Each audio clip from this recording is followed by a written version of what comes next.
অচেনা ছায়ার নতুন এপিসোডে আপনাদেরকে জানাই স্বাগতম। এই ভিডিওতে আমরা দেখব মাঝ সমুদ্রে ডুবে যাওয়া এমন অনেক জাহাজের রহস্য, যা আজও অমীমাংসিত। রহস্যময়ভাবে ডুবে যাওয়া বা সমুদ্রের বুকে হারিয়ে যাওয়া এমন দুটি জাহাজ মেরি সেলেস্তা এবং সান্তা মারিয়া সম্পর্কে আজকে সবিস্তারে জানা যাক। মেরি সেলেস্তে একটি বিখ্যাত আমেরিকান বাণিজ্যিক জাহাজ, যা ইতিহাসের অন্যতম রহস্যময় অমীমাংসিত ঘটনার কেন্দ্রবিন্দুতে রয়েছে।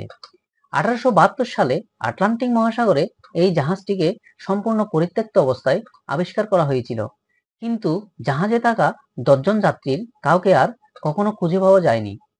1872 সালের 5ই ডিসেম্বর ব্রিটিশ জাহাজ দ্য গ্রেটিয়া এর ক্যাপ্টেন হার্ভে পর্তুগালের অ্যাজোরস দ্বীপপুঞ্জ থেকে প্রায় 700 কিলোমিটার পূর্বে মেরি সেলেস্তেকে লক্ষ্যহীনভাবে ভাসতে দেখেন।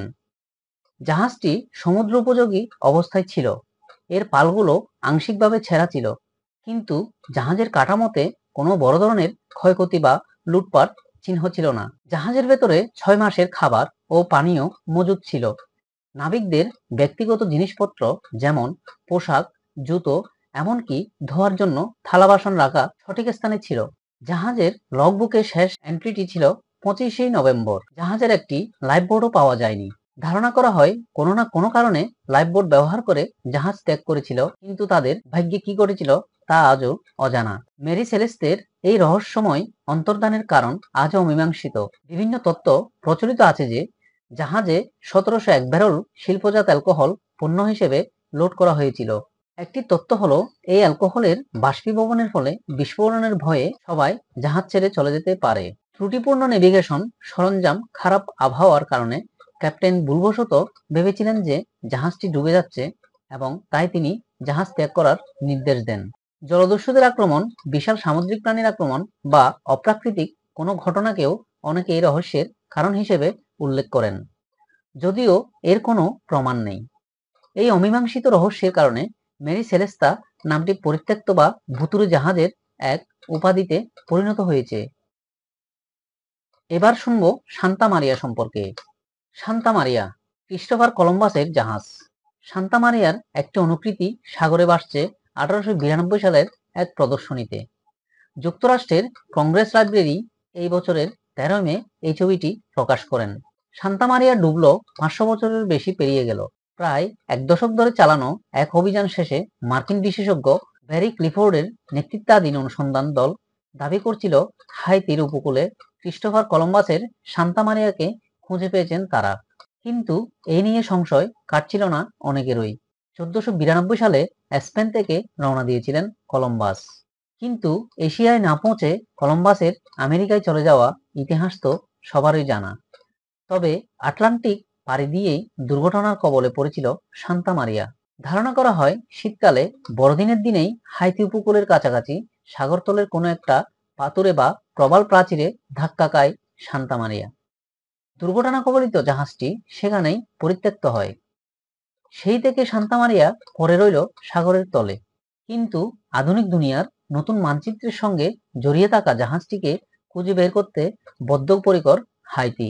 মে মাসে হাইতির উপকূলে ব্যারি ক্লিফোর্ডের পাওয়া জাহাজটি সান্তা মারিয়া নয় বলে জাতিসংঘ বিশেষজ্ঞদের প্রতিবেদনের পরেও দমে যাননি হাইতির সংস্কৃতিমন্ত্রী মানিক রোকেরতো। তিনি ঘোষণা দিয়েছেন সান্তা মারিয়ার খোঁজ না পাওয়া পর্যন্ত সম্ভাব্য সব স্থানে তল্লাশি অভিযান চালিয়ে যাবে হাইতি। হাইতি সরকারের অনুরোধে ইউনেস্কোর বিশেষজ্ঞ দল ব্যারি ক্লিফোর্ডের পাওয়া জাহাজের ধ্বংসাবশেষ পরীক্ষা করে দেখে।